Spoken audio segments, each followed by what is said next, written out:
In this episode, we're going to talk about school visits, or more specifically, in this episode, we're going to talk about what you need in your school visit to increase the odds that a school will actually hire you to come in and give presentations to their students. Welcome back to Coffee with the Authors. I'm Wendelin Van Draanen, and this is Mark Parsons, and we are traditionally published authors who are trying to help you make sense of the craft and business of being a writer.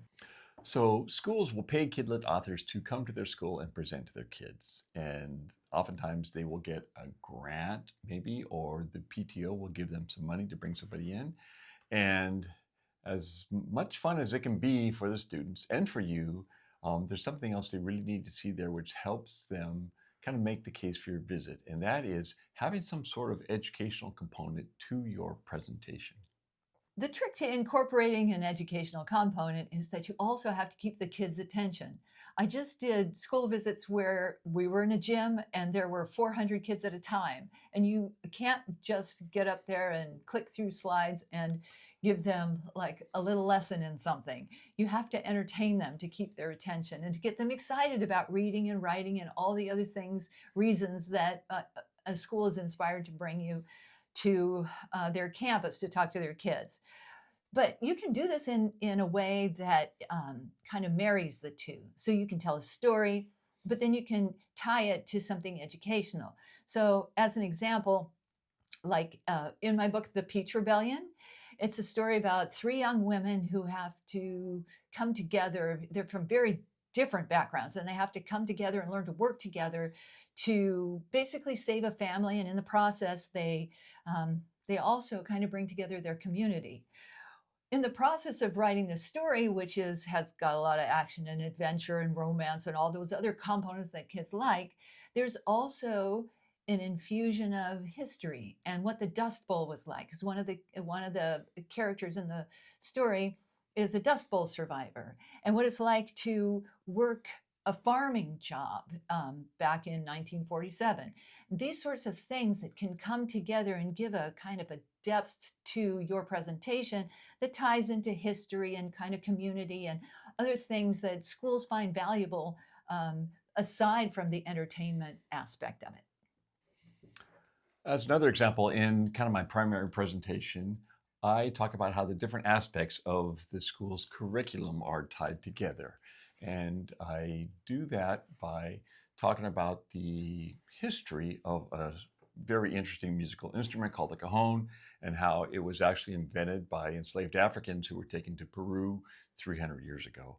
And then we talk about the whole genesis of that instrument and how it spread throughout Peru and then spread throughout the Caribbean and Cuba and so on and so forth. And then it actually made its way back to Spain sometime in the middle of the last century, around 1970 or so. And all your slides support the things that you're saying. So you've got a map of the world and you show, where these routes were and all the things that go along with it. So it keeps their attention visually. Right, but it is educational. There's quite a bit of education there, and sometimes even the teachers are kind of like, wow, I didn't know that. And they also, of course, they appreciate the fact that I'm saying the different aspects to your curriculum seem like they don't connect, but they really do connect in the end through the arts. But then I kind of relate math and music and talk about how music is really just applied mathematics I actually have a cajon mic'd up nice and loud, and I play. And that gets the students' attention. That's kind of entertaining. It's fun. It's entertaining. It's not a bunch of slides about history, but it kind of blends both. And I go back and forth. I talk. I play a little bit. I talk. I play a little bit. So in a 45 or 50-minute presentation, I'm really only playing for maybe 5 minutes or so. But it's enough in there to break up the educational component with some kind of entertaining, interesting, artistic stuff that it strikes a really good balance.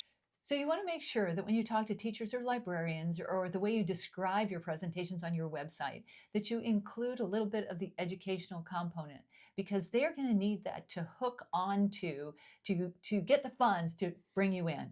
And if you do something that marries education and entertainment, you will get great reviews from the kids, which then makes the teachers give you great reviews and get you more work.